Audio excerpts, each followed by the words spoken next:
He's Tony. I'm Mike. This is week 5 of the Action Bowl.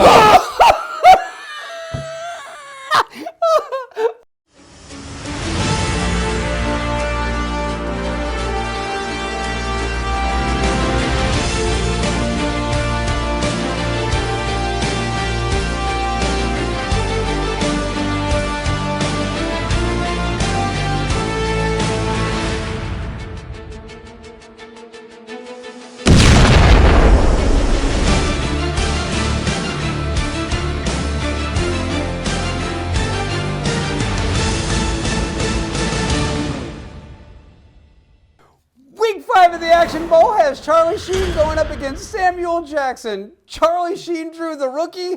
Samuel Jackson drew Die Hard with a Vengeance. Who do we want to talk about first? Let's do the rookie. All right, we are doing the rookie.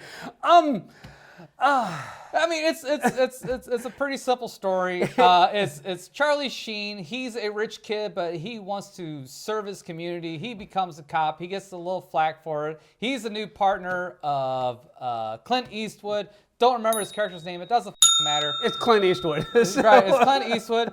I'll be honest with you. I don't remember who they're fighting against or what. Raul Juliez. I don't know if you're who I think you are, but if you are, I want you to have this. That was it. Who's supposed to be a German? Why would a dumb Polak like you think he could outsmart someone like me? It's just an arrogant kraut like you is in the firing line. That's I'm not making this shit up. He's got an entire Hispanic game jacking cars for him, but he's supposed to be a German. I wish you. I got nothing for you on this one.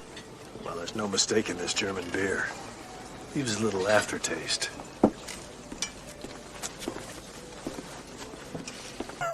At all. They couldn't just say Colombian. They couldn't make him like literally any South American nationality. No, German. And then to see Raul Juliez try to do a German accent just made it even funnier. Yeah. I mean, really, I don't know why they didn't call this thing like Dirty Harry, whatever. Because it's the only difference is between this and a Dirty Harry movie is a Dirty Harry movie is usually pretty good, and don't try to inject a bunch of bullshit humor that doesn't land. Don't mind Pulowski. He's an asshole, but you'll get used to him after a while. Flattery will get you nowhere. I'm going to say this for the cast that this film has. So there's Charlie Sheen, you have Clint Eastwood, you have Raul Juliez. You all do fine. You have for the accent. Laura Flynn Boyle. You have Tom Skerritt as his father. Like you will recognize everybody, even like the head honcho with the green crappy Ferrari. He was actually in Cobra as the guy that shoots up the grocery store at the beginning. Did you hear what that puto said about my car? Put it back in your pants, loco.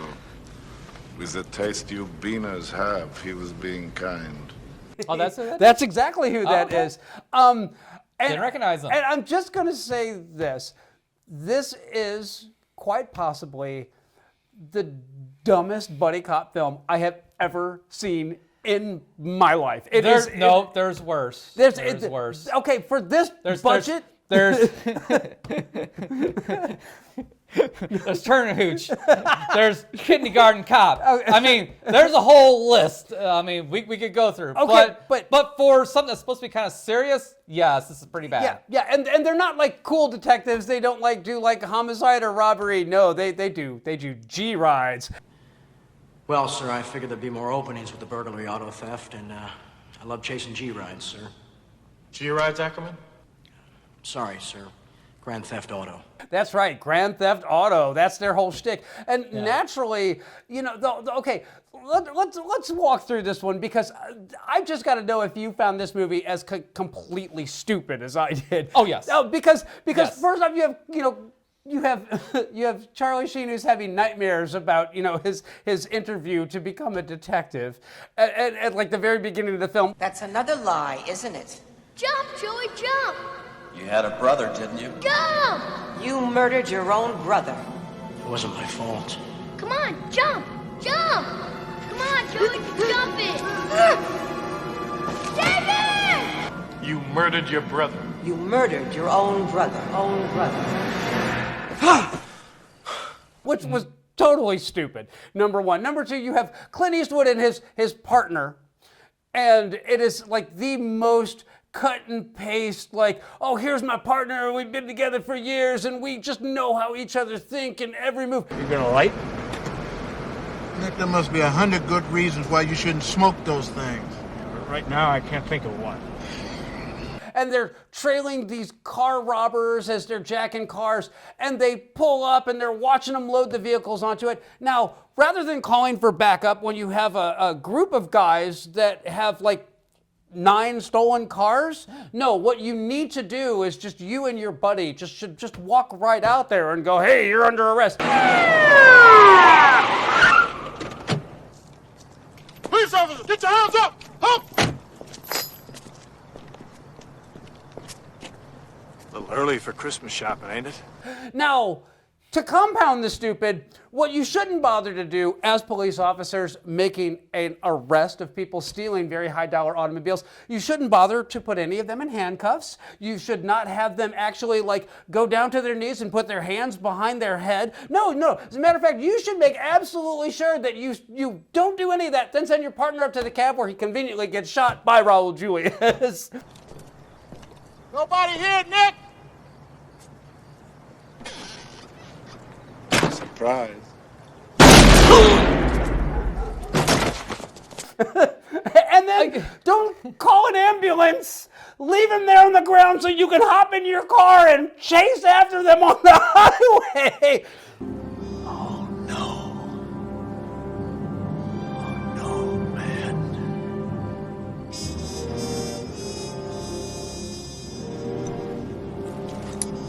Wreaking havoc all over the highway.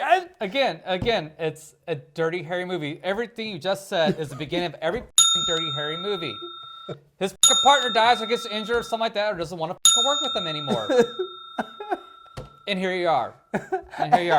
And the unnecessary sex scene, you know, Cringeworthy sex scene. So. When something is no good to me,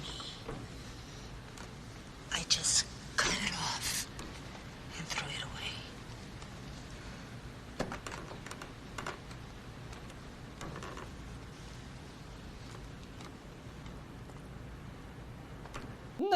I'm sorry, Clint Eastwood. I'm sure, I don't know if he had an executive producer credit in this thing or not. Something, I don't know.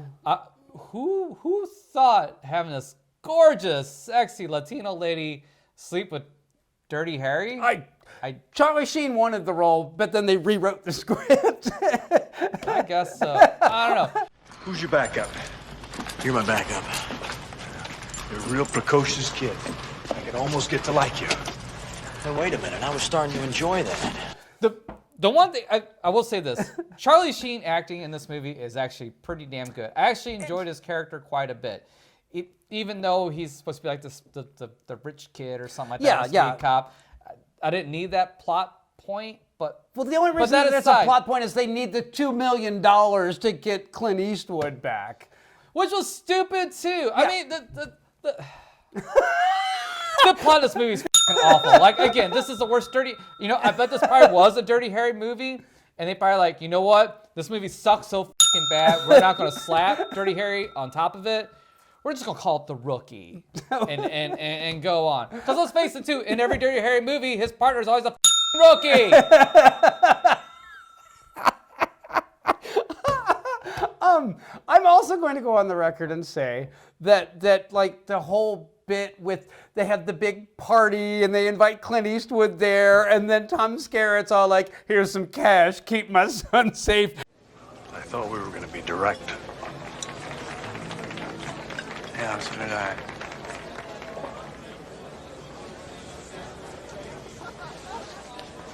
I want to guarantee David's safety. and tries to give it to him I'm like, really, dude? Really? Yeah. Really? Yeah. Really? Well, that was stupid. The whole bit where like they like take the guy who's one of the car thieves and they have him in the BMW and they're shaking it around and they're all, you're gonna work for us, you're gonna work for us, you're gonna give us all our intel on Raul Julia's character because otherwise we're gonna be mad at you. It's dumb. It's insultingly dumb. And then let's not forget the fact that they do an illegal wiretap. So like basically if there's any case to be made here, all this evidence is obtained illegally. But don't worry. Clint Eastwood is a cop that doesn't play by the rules. He's a loose cannon, if you will. And Charlie Sheen is learning from the best of the best of the best. So much so that Charlie Sheen basically, by the end of this film, turns into Clint Eastwood's character. Oh, I almost forgot. Charlie Sheen apparently knows how to adjust the carburetor on a motorcycle, and that's something that Clint Eastwood never bothered to figure out. Oh, this son of a bitch don't run. I told you so.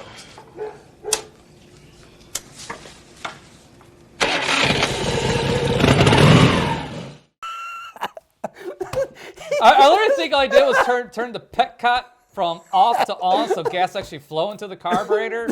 I really think that's all he did. I think Clint Eastwood was that stupid he didn't know to turn the gas on. But Clint Eastwood's a former racer who's so mechanically gifted he rebuilt all these motorcycles, but he didn't know that one. It took a Charlie Sheen for him to figure that one out. The only semi-saving grace of this film was its budget and its production, because it looks great. All the action scenes are great. Yeah. Everything is well edited. I mean, the acting is good. It just has a shit plot. The script is awful. absolutely terrible. And I'm just going to say this, like the acting is fine, but there's nothing unexpected from Charlie Sheen or Clint Eastwood. They are playing like whatever version you think of when you have Charlie Sheen in your head in an 80s action film, that's who he's playing. Yeah. There's no work here done. Yeah. Laura Flynn Boyle is completely wasted as Charlie Sheen's wife in this. She's a really gifted actress, and the fact that basically the only thing it boils down to is one of the car thieves and then two crew members from the film actually breaking into the house.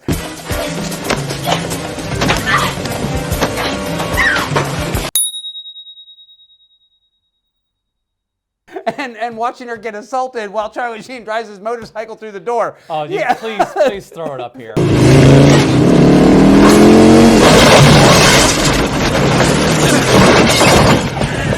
Oh yeah. We found another one when they. Oh, did you? Yes, we found another one where when they are in the garage, when they climb down from the roof to the next level, you can clearly see two crew members standing in the shadows back behind one of the piles of trash. So for all the money that they had, they couldn't be bothered to tell people, hey, get out of the way of the camera, move, we're shooting. So yeah, it's all over this film. This film is lazy. In every aspect of it. So for all the money and the stunt planning and all this, it loses every bit of impact. It loses every bit of charm. And the ending of it is like the cut and paste ending where Charlie Sheen came in and how Clint Eastwood treated him when he was around. And the fact that they just repeated that scene like verbatim. Heather Torres. Nice to meet you, Heather. Anyways, it's the same son of a bitch of homicide. That's your new partner. For the end of the film, So I'm just, look, I feel a little better knowing that you cared for this film about as much as I did, so I have got to hear your scores on this. Oh, shit. Well, as you can tell, I was very conflicted on this stuff. So much so, as a matter of fact.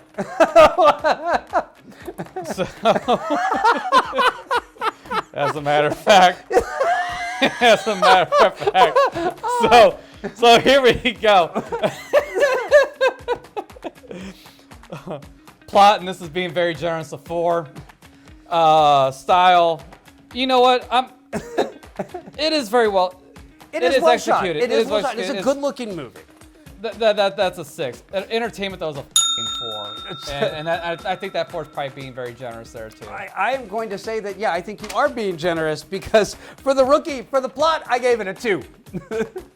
I literally, I'm fine literally, with that. this movie is Fine with that. just dumb. For the style, I gave it a 2. And I gave it a 2, not because they didn't throw money at it. It's that if you have the money for all these complicated stunts involving all these cars and all this, how about you actually write a scene that sets it up to where it makes kind of sense? Because when they were bombing Clint Eastwood with the cars off of the hauler on the highway, Yeah, that was I dumb. was laughing my Yeah. ass off. This is the dumbest thing ever. And the other thing is, if you have a car, if you have a truck and it's dropping cars onto the highway, you know where you shouldn't be? You shouldn't be right behind it. You should maybe pull over to the side, because that way when they drop the next car, it's not going to hit you.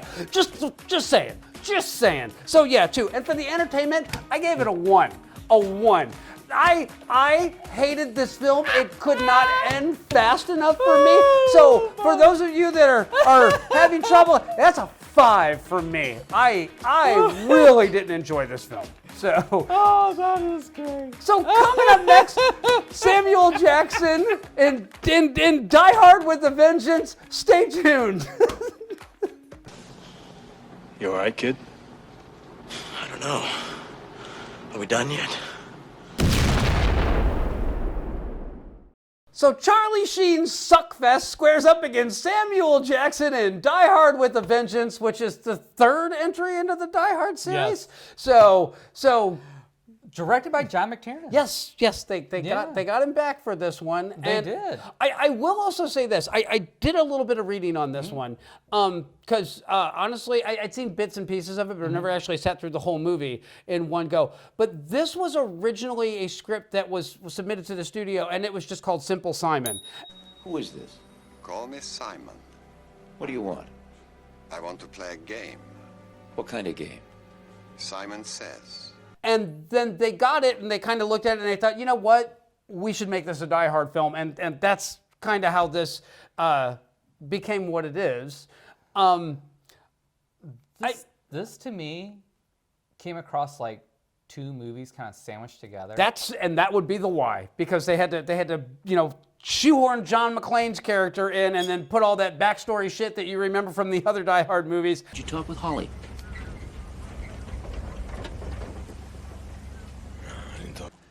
Yeah, it's John. Yeah, I'm hanging in there. Is Holly there? Hold on. And then they had to, play out the plot of this one. Because the first half of this movie is smart and compelling. Yeah. The second half of the movie, after the heist, is awful. Is terrible. Is convoluted. Did not need to be in there at all. They could have got rid of it. Because this movie's like over 2 hours long. Or right at. So really all they had to do was focus more time on the original heist portion of it. Yeah. Add another 30 minutes to that, so it's 90 minutes, and this would have been a really good movie. I still gave it good scores. It's still enjoyable, but you can see in this third one where it went from like a semi-realistic, semi-grounded movie to a superhero movie. Pretty much, yeah. No. Yes. Yeah, I agree with everything you're saying there. I'm going to say this. This movie's biggest sin was like, oh, well, we put bomb in the school, but we're not going to tell you what. Because when it's the puzzles and he's having to go out and like figure out where the bomb is and give him time to defuse it, all that work. Simon Says. Get to the payphone next to the news kiosk in Wall Street Station by 10:20, or the number 3 train and its passengers vaporize. Use any means of travel other than civilian, I blow the train. Attempt to evacuate the subway, I blow the train. I call you in 30 minutes, be there. All that was fine. I was enjoying that part of this film. I enjoyed the interactions with Samuel Jackson and Bruce Willis. Yeah.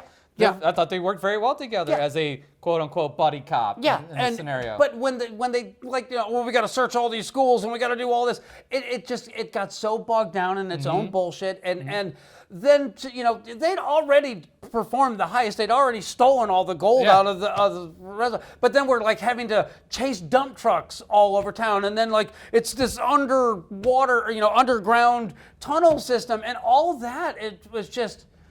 you could tell when they did that they were like building up for some big water sequence, just water coming through the pipe. And when John McClane flew out of the sewer, so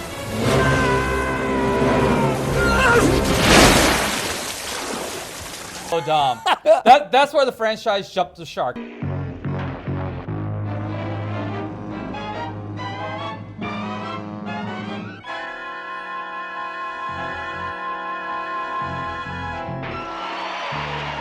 Like literally right there. You could pinpoint it. That's where this franchise fell apart, was that very instant. You could see the Fonz right in the background going over. Yeah, that. Hey! But the ending of this is remarkably unsatisfying as well. The whole bit with the helicopter, and they're shooting at John McClane, and he shoots the wire and it gets wrapped up in the rotor blades.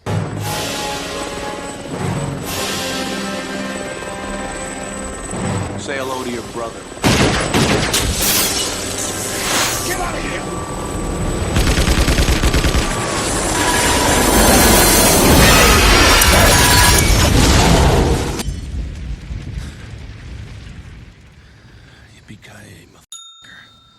You're in a helicopter. You don't need to be that close to the ground. You can be up quite a bit, and you're shooting a 50 caliber machine gun. Those bullets go pretty far, so you don't really have to be close to it. Sorry, I had to sneeze. Anyway, it's a 50 caliber machine gun. You don't got to be that close. You're gonna kill whatever you hit with it. So, or at least maim it pretty severely. Yeah. The other thing was, and this is where you're saying like it felt like two different movies. The minute that Jeremy Irons was a great villain. Yes. The minute that they had to shoehorn Hans Gruber's brother into this. The name Gruber mean anything to you, Lieutenant?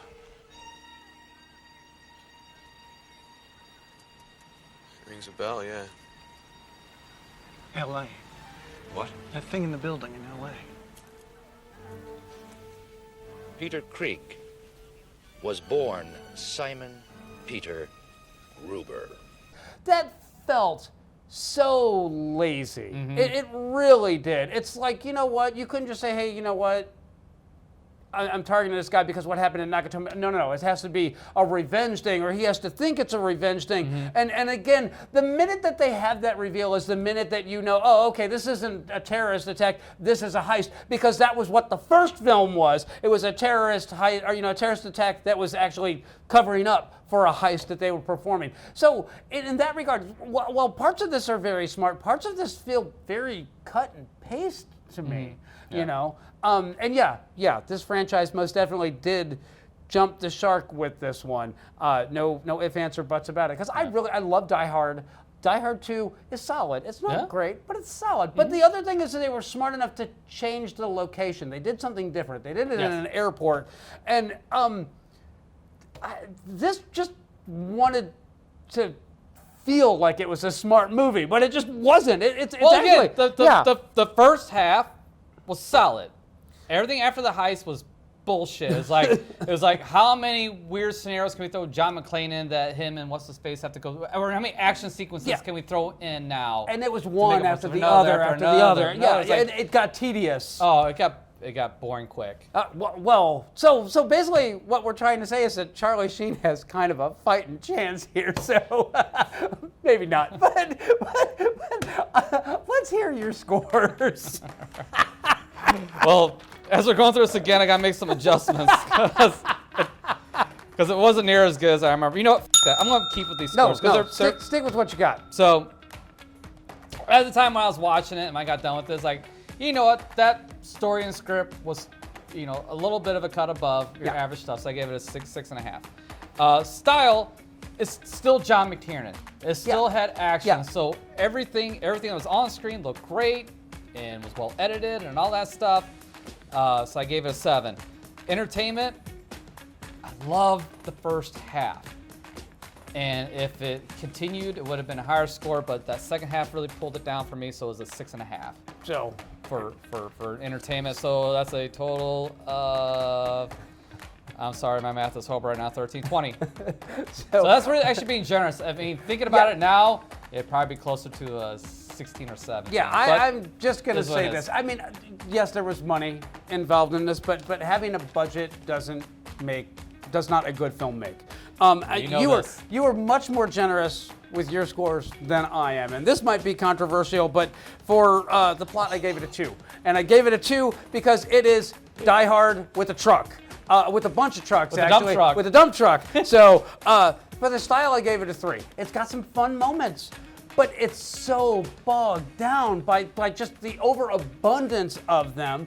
Number one. Number two, like the kids, the part that really kind of irritated the shit out of me is they have cops in the school. They're like telling the kids, hey, some shit's going on. We're going to do fire drills. And when they actually go to get all the kids out of the school, you remember what part I'm talking about. Yeah. But then naturally you have to have the 4 kids that left the assembly and they're playing cards up in one of the teacher's desks. And one of them looks out the window and goes, hey, what's going on? Everybody's leaving.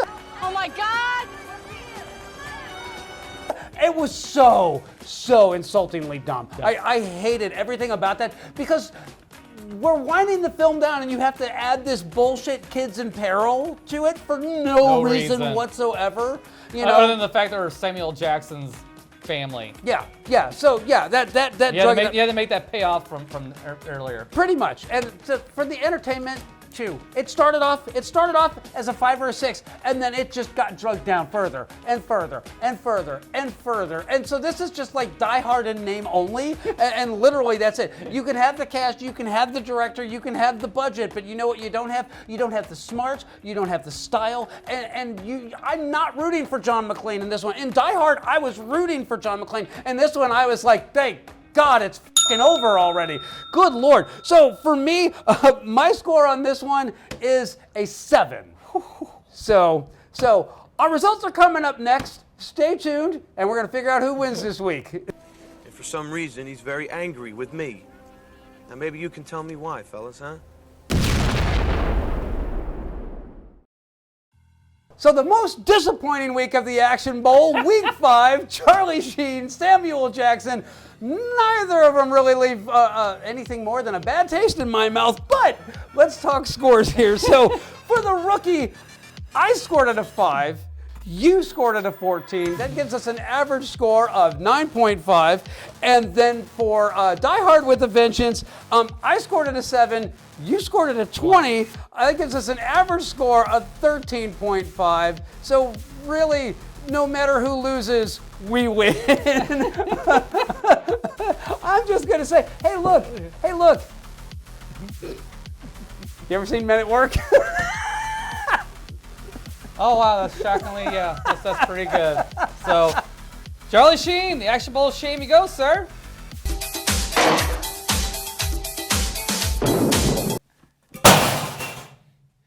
Before you cut this out here, I'm gonna say this: while you obviously didn't enjoy either one of these films, no. And then while granted, I didn't really enjoy The Rookie all that much. I still half-assed enjoyed Die Hard. You're perplexed by my scoring? You think I was a little too harsh? No, not at all. Not at all. I totally get why you scored it the way you scored it. It all makes sense. But like as far as like recommendations and things like that, like I am absolutely not going to recommend The Rookie by no stretch of the imagination. No. And having talked through Die Hard with a Vengeance, I would absolutely change my scores. But those are scores I scored at the time, but reflecting back upon it now, it's like, no, it wasn't that good. Like, if you watched previous week, I think I scored The Black Mask like a 21 or something like that. Yeah, right about that, yeah. Yeah, I would absolutely would recommend The Black Mask over Die Hard with a Vengeance any day of the week. Yeah. For sure. So, it's, I don't know. Even though I scored it that high, I really don't know if I can recommend it. I mean, it's very conflicting. You know what? It's one of those films that because of the budget, because of the directing, there's some competent stuff here. And I might have been, a little overzealous, but I'm just gonna say that like watching this movie, and I write my scores down. I like watch a film, wait about 5-10 minutes, think about it, then record my scores. And I'm just gonna say that like literally, this film couldn't get over fast enough. I was so bored by the end of it. I was just like so done with it. And I love Die Hard, and I really like Die Hard too. But this movie just, I'm right there with you. Like I said, the first half is great, but the second half just drug it down. Yeah, absolutely. But anyways. Stay tuned for the drawing of the films for Week 6. That is Keanu Reeves against Will Smith. That's coming up next. Week week 6 of the Action Bowl, we have two massive heavy hitters going head-to-head. We have Will Smith going up against Keanu Reeves. I will be drawing for Will Smith because someone has to. Mike will be drawing for Keanu Reeves. I promise I'll slap you no matter who you draw for Will Smith. All right, well, all right. Let's start off with Keanu Reeves. Let's see what's happening here. How do you say his name? Keanu Reeves. Why do you say it like that? Because that's how it's spelled. I was called Keanu, but you do you, buddy. Yeah. Oh shit. Johnny Mnemonic. Early spoilers. I hate this movie. I didn't like it back then, so I don't know. It's been a good probably 15 plus years since I've seen it. Maybe my opinion will change. I don't know. But I remember not really enjoying this movie at all. I know that it's got Dina Meyer, it's got Dolph Lundgren, yeah. It has got Ice-T, and I think that over the past several years, while we've been doing this, your appreciation of bad movies has increased exponentially, so you might get a bit more out of it this time. But those are like shitty bad movies. This is a big budget bad movie, and these just come out sad and pathetic, not funny and charming and endearing. So, I don't know. Well, it's all depend on what you draw here for Mr. Smith. Yes, it really is. So.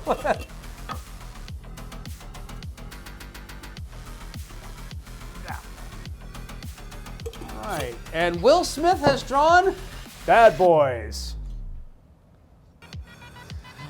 I'm predicting a fucking slaughter. I I'm don't straight know. predicting a fucking slaughter. No, there's no I don't know. I've never seen Bad Boys. As weird as that may sound, and I know that it's Michael Bay and it's Will Smith and it's Martin Lawrence. It's quintessential buddy fucking cop. Okay, well, I mean, it's not as good as Lethal Weapon, but what is? You know, when we're talking about Lethal buddy cops and stuff like that. We're not reviewing that movie, but at least not here in the Action Bowl. But I remember very much enjoying this movie. I don't know. Maybe it'll change. Maybe it won't hold up as good as I remember. I'm just going to say this. Michael Bay hits me certain ways. Some of his movies I really enjoy. Mm-hmm. Some of his movies I really hate. Yeah. And I don't mean I hate a little bit. I mean like ew. Yeah. Do we have to ever watch a Michael Bay film again? So this could go either way. I've never seen this film before. So I'm not going to make any promises, and I'm just going to say you're going to have to tune in next week and hear our conversation and see. Well, not only that, but comment below. So tell us what you think is going to win this battle.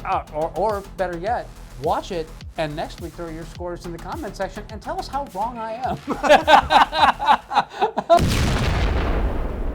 So Samuel Jackson moves on to the second round of the Action Bowl. Charlie Sheen went straight into the trash with a recreation of his role in Men at Work. Next week, Keanu Reeves goes up against Will Smith. So check in for that, and we will see you soon.